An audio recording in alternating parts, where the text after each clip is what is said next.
Hello YouTube, welcome back to the channel. So this is kind of a mail day slash starting to prepare for the expo video. Did allude to it a little bit as far as the live stream, so we talked about that a fair bit. A couple of different things I'm going to be working on. It is going to be a little light budget wise, but at the same time I'm also going to be bringing some cards along to do a couple of different things.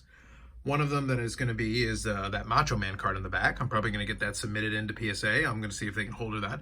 I saw one that was graded previously, but it didn't have the little panel there at the bottom, so I thought that'd be kind of neat to have with the full package. So that's going to be a fun one, and I picked that up at the expo, so that'll be appropriate. But specifically what I want to focus on this one is I showed a couple of cards from a lot that I had picked up on eBay. And finding these little lots has gotten a little tougher, certainly. Fewer and further between. A lot of folks kind of either look it up ahead of time and know what they have and kind of price the lot accordingly already, or they don't know what they have and they just come up with a really high price and just throw it in there. So, oh, these are cards, here, it'll go for this amount. And they just make up some number that doesn't make any sense. But from time to time, you can still find some stuff if you're at least familiar with a certain issue or product or certain subset or series, or even the players that are included, and you can find some stuff. So this lot here is from 2003, 2004 Pacific Supreme Hockey. So this was kind of one of many issues that Pacific had right around that time. This was towards the end of Pacific's life. But what they had is, I guess in the high numbers, if memory serves me, these were the rookie autographs. So they had autograph numbered rookies at the end of the set. And on-card autographs, the whole lot of them, which is great. But it's one of those things where a lot of these players didn't really stand the test of time, but at least they had a cup of coffee or at least a little bit of time in the NHL. And this lot, the way it worked out is that the price that I got for the lot actually made sense even with the last card included. So I'll show the cards that I picked up, but then the card at the end is really the one that made the lot worthwhile. And then the rest of it is kind of just bonus. And even in this case, I think the lot was supposed to be a dozen cards, and I ended up actually only getting 10. But it's one of those things where I'm not really going to complain about it too much. I might just reach out to them and just let them know. But at the same time, I got the most important one that I wanted, and then the rest of it is kind of bonus. So as I said, it's 2003, 2004 Pacific Supreme Hockey. So they look like this. Pretty clean design. They're numbered to 375. They got a little rookie icon there at the bottom, and then the stamp from Pacific for authentic autograph. So I'm not even going to try to pronounce it, but there you go. From St. Louis Blues. First couple of names I'm not even going to try. This one they use a thinner Sharpie. Still looks pretty decent. At least you can see it. You angle it a little bit. Then we start getting into a couple of these I can pronounce. So we got Antoine Vermette, the Senators. That one didn't quite work out. Christopher Higgins. I remember in a lot of sets. I just don't think too much came of it. You can see a lot of these pictures come from the rookie photo shoot. So you do get a lot of that. You got Yuri Hudler. By the way, I appreciate it in the photo in the background. The one lady is just not been paying attention, and the one guy is just kind of staring at his coffee. Almost vacantly staring at his coffee. That's kind of interesting what's going on there. I'm almost curious the context of that photo, but it was kind of interesting. But anyway, Yuri Hudler. Then we got Joffrey Lupul. The Mighty Ducks of Anaheim. This player had quite a little time there in the NHL.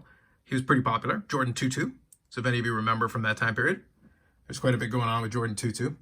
I'm not sure exactly what the hubbub was about, but he was a decent player for what it was. It's one of those things. You've got different levels of you got the stars and the mega star players, but then you've got kind of players that kind of become fan favorites. And Jordan Tootoo definitely had a lot of folks that enjoyed him and at least enjoyed collecting him. And it was kind of fun. And I do remember that right around that time.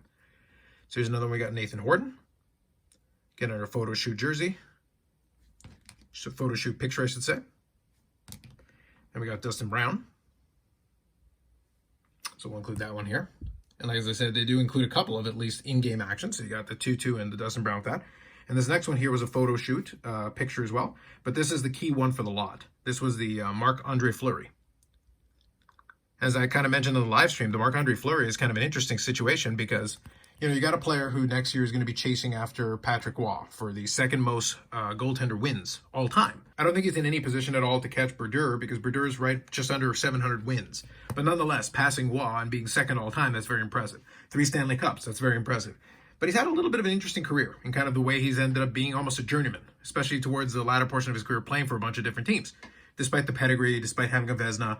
But he's an interesting character as far as that's concerned. And I remember in 03-04, he was the big pull. And I remember opening a box of Upper Deck Flagship. And I did that very rarely around that time. But when I did it, I got one of the Young Guns of Marc-Andre Fleury, and I was able to sell it right away and get my money back for the box and then some. Because even at that point, he was the hot rookie at that time, at least for that particular series of Flagship. So it was one of those things where I do remember a lot of these players during that time period, even if, in the time since the passage of time, it hasn't been quite that exciting. So I wanted to share this with you since it was a pickup. And I do like to document those. A lot of these cards, especially the ones that are already in the top loaders here, A lot of those are going to wind up on eBay. Either they're already there right now, even as I record this, or they're going to end up with in the next day or two. And the rest of them, more than likely, a lot of these other ones here that are still in penny sleeves, are probably going to go into COMC. And that kind of plays into, like I mentioned with the Expo thing, I'm starting to build up a stack of different cards from either lots or stuff I pulled out of blasters, and just kind of picking and choosing and looking through some boxes to find some stuff. I'm not going to put hundreds and hundreds of cards in COMC, but I'm probably going to put together a nice little lot to submit there. Because even with the intake fee and everything, if I can sell some of those cards for like $2, $3, $4, that's fine with me, because honestly, it gets them out the door. And at the same time, I don't have any use for them here. And it just makes it a little bit easier for me. It just doesn't make sense necessarily listing them on eBay. While, for example, cards like this, in a lot of cases, those are probably fine. And I can kind of leave it there either as a auction and just let whatever happens, happens, or do a buy it now best offer and let people kind of come to me and let me know what they want to do as far as that's concerned.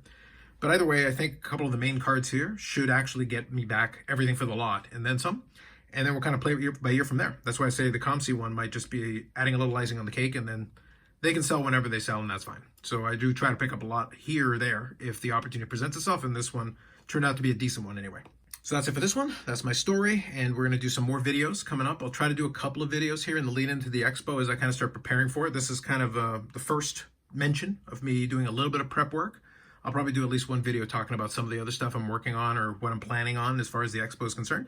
And then as far as the live stream is concerned for next week, I'm going to figure that out. We may do a live stream ahead of time, just like as a preemptive, just to have at least a live stream, because I don't know what the Wi-Fi situation is going to be during the Expo, and I'll be down for 2 of the days. I'll be there for the Friday and the Saturday, and then we'll kind of play it by ear from there. But otherwise, more videos coming up on the channel. Live streams generally on Friday at 8 p.m. Eastern Time, but we'll see what this next week holds for us. Anyway, so Expo week for the spring edition. We'll have some fun with that and hopefully get some vlogs coming out of that. And otherwise, that's it for me for now. Like if you like the video, subscribe to the channel. Thanks very much, and we'll catch you in the next one.